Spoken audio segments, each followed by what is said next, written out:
گھر والوں پر سلامتی ہوگی اور گھر میں رہنے والوں پر اللہ تعالیٰ خصوصی طور پر اپنا رحم فرمائے گا۔ پھر آپ نے ہمارے ایک بھائی نے پوچھا ہے جو پہلے رائٹر تھے، ماضی ان کا بہت اچھا رہا لیکن کچھ حالات بدل گئے ہیں، ہم دعا بھی کرتے ہیں کہ حق تعالیٰ شانہ آپ کے حالات کو خوشگوار فرمائیں اور جو پریشانی ہے حق تعالیٰ اس پریشانی کو دور فرمائیں۔ دیکھیے مومن کے حالات ان مع العسر یسرا، سورہ الم نشرح کے اندر اللہ فرماتے ہیں ہر تنگی کے ساتھ آسانی موجود ہے، بلکہ اگر آپ اس صورت کو پڑھیں تو اس میں 2 مرتبہ لفظ استعمال ہوا ہے، ان مع العسر یسرا فان مع العسر یسرا، 2 تنگی کے بیچ میں یسر کا لفظ موجود ہے، تو اگر تنگی ادھر بھی ہے ادھر بھی ہے، آسانی اللہ تعالیٰ پیدا فرما دیں گے، اور ہر تنگی کے بعد آسانی آتی ہے، تو اللہ کی رحمت سے نا امید نہ ہو۔ روزانہ نماز کے بعد وہ جو عمل بتایا 7 مرتبہ ہر نماز کے بعد سورہ قریش لإلاف قریش پڑھتے رہیں، انشاءاللہ اللہ تعالیٰ آپ کی تمام مالی پریشانیوں کو دور فرمائے گا۔ پھر ایک سوال آیا ہے لباس کے متعلق کہ مسنون لباس کیا ہے اور اس کی حیثیت کیا ہے۔ سورہ اعراف میں اللہ تعالیٰ فرماتے ہیں یا بنی آدم قد انزلنا علیکم لباسا یواری سوآتکم وریشا ولباس التقوی ذالک خیر، اے بنی آدم ہم نے تمہارے لیے لباس نازل کیا جو تمہارے ستر کو چھپاتا ہے اور تمہارے لیے زینت کی چیز ہے۔ ریشہ کا لفظ استعمال کیا ہے، ریش جو ہے یہ پرندے کے پروں کو فیدرز کو کہا جاتا ہے، پرندے کے پر اس کے لیے حفاظت کا بھی کام کرتے ہیں اور زینت کا بھی کام کرتے ہیں۔ آپ نے دیکھا ہوگا کسی پرندے کے پر رنگین ہیں، کسی پر 2 کلر ہیں، کسی پر 4 کلر ہیں، اس میں کچھ ڈیزائن جیسی بن رہی ہے، یہ سب اللہ نے پرندوں کو زینت عطا فرمائی ہے پروں کے ذریعے سے، تو انسانوں کی زینت اس لباس کے ذریعے سے ہے۔ اور ایک جگہ فرمایا یا بنی آدم خذوا زینتکم عند کل مسجد، اے بنی آدم ہر نماز کے وقت میں اپنی زینت کو اختیار کرو، یعنی اچھے کپڑے پہنو۔ لباس کے بارے میں اگر آپ اسلامی تعلیمات کا نچوڑ پیش کرنا چاہیں تو لباس کے بارے میں اسلامی تعلیمات کا نچوڑ یہ ہے کہ جتنے نگیٹو پوائنٹ سے منفی پہلو تھے اس کو اسلام نے ذکر کر دیا۔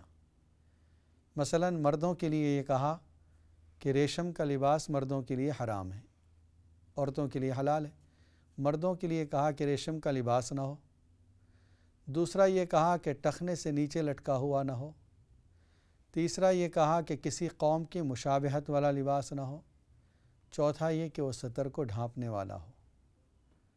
عورتوں کے لیے یہ کہا کہ جسم پر چست نہ ہو، غیروں کی مشابہت والا نہ ہو، اسراف اور فضول خرچی والا نہ ہو۔ یہ بدن کو ڈھانکنے والا لباس، یہ اس کے منفی پہلو ذکر کر دیے۔ اب مثبت پہلو جس کو ہم کہہ سکتے ہیں پوزیٹیو پوائنٹ، کیسا لباس ہو یہ ذکر نہیں کیا گیا۔ کیوں؟ دیکھیے اسلام کی حکمت اس میں بھی نظر آتی ہے کہ اگر کوئی ایک لباس متعین کر دیا جاتا تو یہ پریشانی ہوتی مسلمانوں کے لیے۔ ایک کالر لائن پر موجود ہیں۔ السلام علیکم ورحمۃ اللہ وبرکاتہ۔ جی آپ لائن پر موجود ہیں۔ السلام علیکم۔ وعلیکم السلام ورحمۃ اللہ، فرمائیے۔ میرا کو ایک دعا بتانا، میرا ہسبینڈ گھر آ گئے۔ جی آپ کی آواز صاف نہیں آ رہی، دوبارہ کہیں۔ میرا ہسبینڈ گھر میں نہیں ہے، گھر میں آ جائے۔ ٹھیک ہے انشاءاللہ دعا بتاتے ہیں۔ اور ایک کال لے لیتے ہیں۔ السلام علیکم ورحمۃ اللہ وبرکاتہ۔ جی السلام علیکم ورحمۃ اللہ وبرکاتہ۔ جی وعلیکم السلام، امام صاحب سے بات کر سکتے ہیں؟ جی فرمائیے، خیریت سے آپ؟ الحمدللہ۔ امام صاحب آپ نے سوری آپ سے بات کر رہی ہوں نا؟ جی یہ وہ آپ نے سورۃ مائدہ کی ایک آیت بتائی تھی جو کسی کے لیے پڑھنی ہے جو راستے سے بھٹک جائے، ایسے اچھا راستے سے بتایا تھا، 2-3 ہفتے ہوئے آپ نے بتایا تھا۔ کیا بھٹک جائے مطلب آپ کچھ بتائیں۔ دوسرا رکوع، اچھا سورۃ مائدہ کی دوسرا رکوع جو ہے وہاں سے شروع ہوتی ہے، اچھا بتاتا ہوں، مجھے یاد آ گیا. جی 93 سے لے کر 94 تک پڑھنی چاہیے یا پھر 94 سے ٹھہرو یا ایھا الذین آمنوا انما الخمر والمیسر، یہ آیت کہہ رہے ہیں نا آپ؟ جی یا ایھا الذین آمنوا لا یبلونکم نہیں، اس سے پہلے جائیے. یا ایھا الذین آمنوا انما الخمر. ہاں جی سمجھ گئی. وہاں سے لے کر مبین تک پڑھنا ہے. مبین کہا ہے مبین. 3 آیت کے بعد جی نیچے دیکھیں، اور مبین دیکھتی ہوں. پہلی آیت تفلحون پر ختم ہوتی ہے، اس کے بعد مبین. جی مبین شاید جی ٹھیک ہے. چلیے، السلام علیکم ورحمۃ اللہ وبرکاتہ. تو سنت لباس متعین نہیں کیا. اور ایک کال لے لیتے ہیں. السلام علیکم ورحمۃ اللہ وبرکاتہ. السلام علیکم. وعلیکم السلام ورحمۃ اللہ. جی میری بچی کا مسئلہ ہے، اس کے سر میں نا جیسے سورائسس ہے، ایک اسکن کی کنڈیشن ہے. اچھا. اور جسم میں دوسری جگہ بھی ہے، اور میرے میاں کو بھی یہی پرابلم ہے. تو اس کے لیے کوئی پڑھنے کے لیے بتائیں یا کوئی اس طرح کا بتائیں تاکہ اللہ کرے کہ انشاءاللہ ان کی صحت ماشاءاللہ ٹھیک ہو جائے انشاءاللہ. تو یہ کوئی مرہم وغیرہ بھی لگاتے ہیں؟ جی مرہم لگاتے ہیں، ڈاکٹر کے پاس کافی جاتے ہیں، ان کا علاج تو کرایا کافی، لیکن یہ ہے کہ یہاں پہ یہ مرض اصل میں زیادہ، اور یہ فیملی میں بھی ہے. تو یہ چھوٹی بچی ہے اصل میں، مطلب 14-15 سال کی. تو پھر میں چاہتی ہوں کہ اللہ کرے کہ اس کا یہ ٹھیک ہو جائے، کیونکہ بچی ہے. ٹھیک ہے انشاءاللہ بتا دیں اس کے لیے. تو اس وجہ سے ذرا پلیز آپ بتا دیں تاکہ یہ خود بھی بڑے ہو، پھر میں بھی بڑھوں، اور اللہ کرے کہ انشاءاللہ اس دعا بھی کیجیے کہ اس کا ٹھیک ہو جائے. ٹھیک ہے انشاءاللہ ضرور. السلام علیکم ورحمۃ اللہ.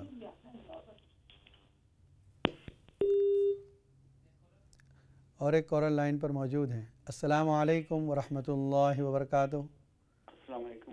میں نے اس سے پہلے آپ سے کال کی تھی، ایک بات میں بھول گیا. ایک تو جو ہے کہ میں رائٹر جو آپ سے بات کی تھی، میں رائٹر. جی یہ اس لیے کہ میرے جو دماغ میں بوجھ رہتا ہے ہر وقت ماضی کے خیالات اور اسی کی کیفیت کے علاوہ سب سے میرا مسئلہ ہے کہ میں قرآن مجید نہیں پڑھا ہوں.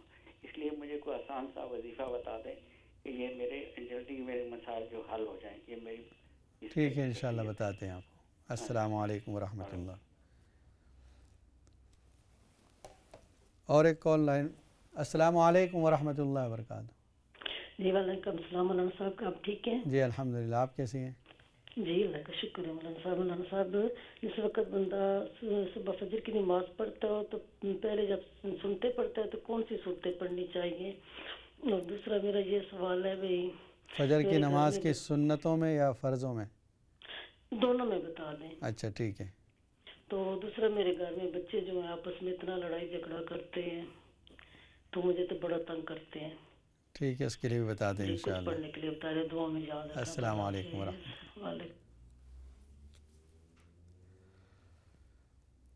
اگر اسلام لباس کے بارے میں کوئی متعین بتا دیتا کہ یہ لباس ہو، اور آپ دیکھتے ہیں دنیا کے اندر حالات مختلف ہیں، موسم الگ الگ ہوتا ہے، کسی جگہ بہت گرمی، کسی جگہ بہت سردی، ایک ہی لباس تمام مسلمانوں کے لیے مشکل ہو جاتا. ایک کالر لائن پر موجود ہے. السلام علیکم ورحمۃ اللہ وبرکاتہ.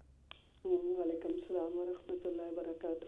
جی میں آپ کا پروگرام دیکھتی رہتی ہوں. ماشاءاللہ بہت اچھا آپ کا پروگرام ہے. جزاک اور اللہ. میرا بھی سوال جس طرح مائیں فون کرتی ہیں میں بھی اس طرح ماں ہوں، فون کر رہی ہوں. جی کہ میرے بچے ہیں 2، تو میں مفتی صاحب ان کے لیے بہت دعائیں کرتی ہوں، رشتے بھی بہت آتے ہیں، بس وہ کوئی شادی کے لیے تیار نہیں ہو رہے. تو میں چاہتی ہوں مجھے بھی کوئی آپ پڑھنے کے لیے ایسا کوئی وظیفہ دے، میں بھی پڑھوں. نماز تو میں 5 وقت پڑھ کے ان کے لیے دعا کرتی رہتی ہوں. ٹھیک ہے انشاءاللہ بتاتے ہیں آپ کو. السلام علیکم ورحمۃ اللہ. وعلیکم السلام. تو اگر آپ دیکھیں بعض علاقے بہت گرم ہیں اور بعض علاقے بہت سرد ہیں، کوئی ایک لباس اگر متعین کیا جاتا تو کس علاقے کی رعایت کی جاتی؟ مکہ اور مدینہ کا وہ علاقہ آپ دیکھیں، جزیرۃ العرب کا علاقہ بہت گرم ہے جہاں ٹھنڈی بہت کم ہوتی ہے، اور یہاں پر ہم دیکھیں اور دوسرے یورپ کے علاقے میں سردی زیادہ ہے، گرمی بہت کم ہوتی ہے. اس لیے کوئی ایک لباس متعین نہیں کیا۔ تو پھر اب یہ کہ کون سا لباس پہنا جائے، اس بارے میں علماء نے لکھا ہے کہ جو لباس جس علاقے میں جہاں آپ رہتے ہیں وہاں اللہ کے نیک بندوں کا جو لباس ہے آپ وہ پہن لیں۔ کسی جگہ اگر جبہ ہے جبہ پہنیں، کسی جگہ کرتا پاجامہ ہے وہ پہن لیں، یہ سب اپنے اپنے علاقے کے اوپر موقوف ہے۔ بس وہ پابندی وہی ہوگی کہ نگیٹو پابندیاں جو ہے ریشم کا نہ ہو، ٹخنے سے اونچا ہو، کسی قوم کی مشابہت والا نہ ہو کہ کوئی خاص قوم اسی کو پہنتی ہو اور دوسرے کوئی لوگ نہ پہنتے ہوں، تب وہ قومی لباس ہو جائے گا ان کا، اس کی مشابہت نہ ہو۔ اور عورتوں کے لیے کوئی دوسری شرطیں ہیں۔ اس لیے اگر اس لباس کے مطابق آپ نے عمل نہیں کیا تو پھر کیا ہوگا، آپ کسی قوم کی مشابہت والا لباس پہنیں گے، ظاہر دور سے نظر آئے گا کہ یہ فلاں قوم کا آدمی ہے، حالانکہ آپ مسلمان ہیں۔ دوسرا، اگر سلک کا لباس ہے، ریشم کا لباس ہے تو یہ شریعت کے خلاف ہے، تو یہ شریعت کے لباس کے خلاف استعمال کرنا بالکل حرام ہے۔ اس میں مطلب یہ بھی نہیں ہوگا کہ صرف سنت کے خلاف، بلکہ آپ نے حرام کا ارتکاب کیا۔ جیسے مرد سونا نہیں پہن سکتا، گلے میں بھی نہیں، بینگل میں بھی نہیں، اسی طرح زیور سونے کی انگوٹھی تک مرد نہیں پہن سکتا، ٹھیک اسی طرح سلک کا استعمال بھی مردوں کے لیے جائز نہیں۔ پھر یہ سوال آیا ہے کہ ہماری بہن ہے جو بہت پریشانی میں ہے، وہ کہتی ہیں دعا کرتی ہوں لیکن تکلیف ختم نہیں ہوتی۔ دیکھیے قرآن مجید میں اللہ تعالیٰ نے حکم دیا ہے، وقال ربکم ادعونی استجب لکم ان الذین یستکبرون عن عبادتی سیدخلون جہنم داخرین۔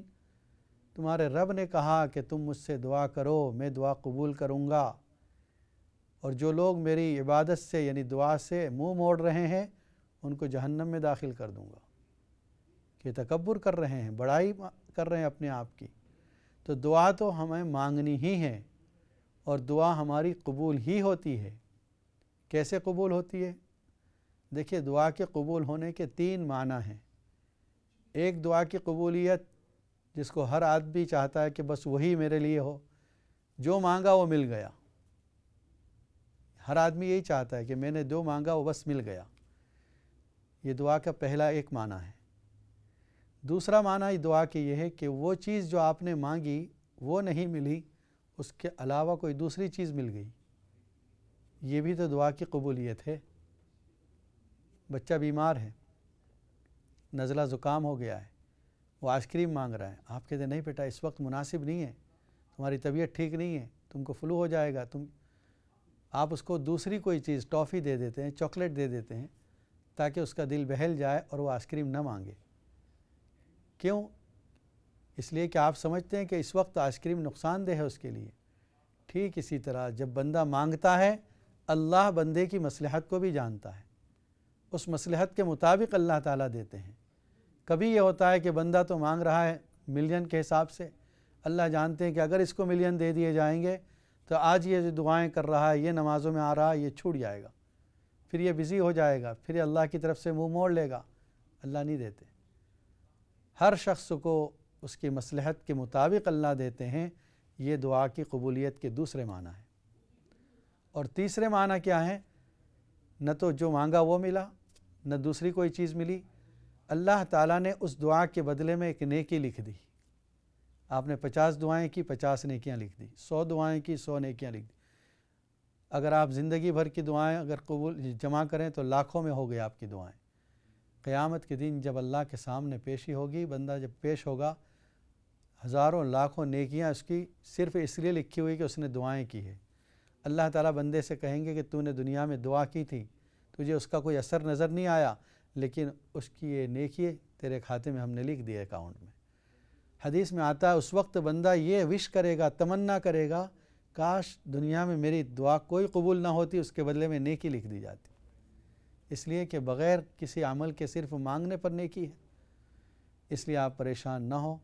جہاں تک یہ سوال ہے کہ جو تقدیر میں لکھا ہے وہ ہو کر رہے گا، یقیناً یہ بات سچ ہے، جو اللہ نے لکھا ہے وہ ہو کر رہے گا، لیکن دعا ایک ایسی چیز ہے جو اللہ تعالیٰ اس کی وجہ سے بھی بدل دیتے ہیں، صدقات کی وجہ سے بلائیں ٹال دیتے ہیں، اور صلہ رحمی کرنے کی وجہ سے، رشتہ داروں کے ساتھ اچھے تعلقات کی وجہ سے عمر میں برکت ہو جاتی ہے، ماں باپ کی خدمت سے عمر میں برکت ہو جاتی ہے۔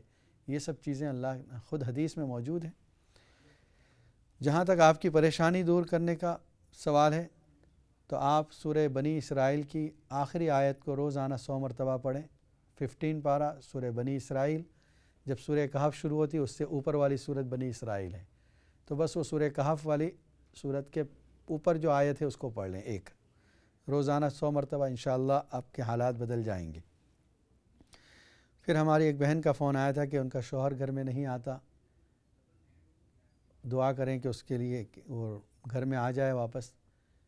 دوسرا پارہ سیقول السفہاء من الناس جو پارہ ہے، اس کے دوسرے رکوع میں، یعنی جیسے آپ ایک رکوع ختم کرتی ہیں اس میں یہ آیت ہے اینما تکونوا یأتی بکم اللہ جمیعا، جہاں کہیں تم ہوں گے اللہ تعالیٰ تم کو جمع کر دے گا۔ اس آیت کو روزانہ 100 مرتبہ پڑھیں اور چلتے پھرتے ہر وقت یا جامعو پڑھتی رہیں، انشاءاللہ اللہ آپ دونوں کو جمع کر دے گا۔ جامعو کی سپیلنگ ہے جیم الف میم اور عین، جامعو۔ اس کے بعد ہماری ایک بہن کا یہ فون آیا تھا کہ بچی کے سر میں سورائسس ہے اور مرہم وغیرہ بھی لگاتے ہیں۔ جو مرہم لگاتے ہیں اس پر آپ یہ دعا پڑھیں، سورہ بقرہ کی ایک آیت ہے، تقریباً یہ 7ویں رکوع میں ہے، آپ نکالیں سورہ بقرہ پہلا پارہ، 7ویں رکوع میں یہ آیت ہے، آیت کا ایک حصہ ہے، مسلمۃ لا شیۃ فیہا، صحیح سالم جس میں کوئی عیب نہیں ہے، یہ اس کا ترجمہ ہوتا ہے، مسلمۃ لا شیۃ فیہا، بس اتنا۔ اس مرہم پر آپ 100 مرتبہ پڑھیں، پھر لگایا کریں اس کو، انشاءاللہ یہ ختم ہو جائے گی بیماری۔ اور اس کے لیے آپ روزانہ یا سلامو یہ بھی پڑھتے رہیں 100 مرتبہ، حق تعالی شان ان کو سلامتی عطا فرمائے گا۔ ہمارے جو رائٹر صاحب ہیں انہوں نے یہ کہا کہ قرآن مجید پڑھا ہوا نہیں ہوں۔ دیکھیے قرآن مجید اگر آپ پڑھے ہوئے نہیں ہیں، اقرا پر ایک پروگرام آتا ہے جس میں آپ کو قرآن مجید پڑھنا سکھایا جاتا ہے، آپ اس سے کانٹیکٹ کریں، اور اقرا پر میرے خیال سے دن میں ظہر سے پہلے یہ پروگرام ہوتا ہے، کوشش کریں۔ اگر آپ قرآن ابھی تک نہیں سیکھ رہے ہیں تو کم از کم قرآن کی تلاوت کو سنیں، یہ سننا بھی ثواب کا درجہ رکھتا ہے، یعنی سننے کا بھی ثواب ملتا ہے۔ تو روزانہ سورہ الرحمن کو اور سورہ تغابن کو سنا کریں تو انشاءاللہ آپ کی پریشانیاں ختم ہو جائیں گی، جو خیالات آتے ہیں وہ بھی کم ہو جائیں گے۔ سورہ الرحمن 27ویں پارے میں اور سورہ تغابن یہ بھی 27ویں پارے میں، اس کو روزانہ سنیں۔ فجر کی نماز کے اندر صورتیں کیا پڑھی جائیں؟ فجر کی نماز کی جو 2 رکعات سنت ہے اس میں نبی اکرم صلی اللہ علیہ وسلم سے 2 صورتیں مسنون ہیں۔ پہلی رکعت میں قل یا ایھا الکافرون اور دوسری رکعت میں قل ھو اللہ احد، یہ صورتیں آپ روزانہ اس میں پڑھتے تھے۔ ایک تو یہ کہ چھوٹی صورتیں ہیں، دوسری اس میں حکمت یہ ہے کہ جب آدمی صبح اٹھا ہے تو پہلی رکعت اللہ کے سامنے حاضر ہو رہا ہے، پہلی رکعت میں کفر سے بیزاری کا اظہار کرتا ہے اور دوسری رکعت میں اللہ کے ایک ہونے کا اقرار کرتا ہے، کہ مومن کی صبح پہلا اقرار اللہ کے سامنے یہ ہے کہ میں کفر سے بیزار ہوں، اللہ کو ایک ہونے کو مان رہا ہوں، یہ اظہار کرنا ان 2 صورتوں میں ہے، اس لیے اس صورت کو پڑھیں۔ باقی فرض نماز میں اگر کوئی لمبی صورت یاد ہے جیسے عما یتساءلون ہے، سورہ عبسہ ہے، تقریباً 40 آیتیں فجر کی نماز میں آپ صلی اللہ علیہ وسلم نے پڑھی ہیں۔ دوسرا جو آپ نے پوچھا ہے گھر میں لڑائی جھگڑے ہوتے رہتے ہیں، بچے اتفاق سے نہیں رہتے، تو ایک عمل ہے سورہ بقرہ کی جو آیت ہے اولئک علی ھدی من ربہم واولئک ھم المفلحون، الف لام میم جو شروع ہوتا ہے اس میں 4تھی 5ویں آیت ہے پہلے پارے میں سورہ بقرہ کی، اس آیت کو روزانہ 100 مرتبہ پڑھیں، اور جب کھانا تیار ہو اس کھانے پر بھی 11 مرتبہ یہ آیت پڑھ کے دم کر دیں، انشاءاللہ آپس میں ہدایت پر رہیں گے، کامیاب بھی رہیں گے، آپس میں اتفاق بھی رہے گا انشاءاللہ۔ پھر یہ ایک سوال آیا تھا کہ بچی کے رشتے کے لیے یعنی شادی میں کچھ آسانی ہو جائے، روز بہت سے رشتے آتے ہیں، حق تعالی شانہ سے دعا بھی کرتے ہیں، حق تعالی شانہ آپ کے تمام مسائل کو حل فرمائیں۔